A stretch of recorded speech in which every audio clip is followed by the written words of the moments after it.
kapa mo ko ule kanal na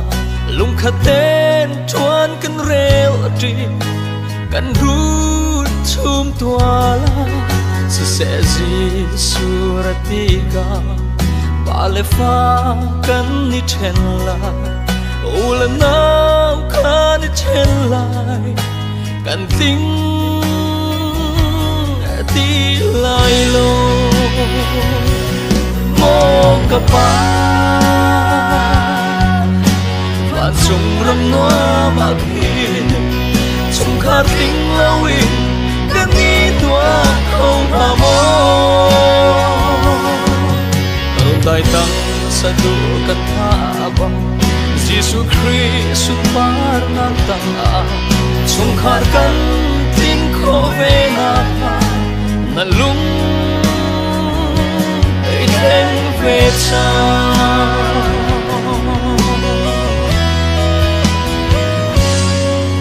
kan hoi chung khar dang na chu lung khatin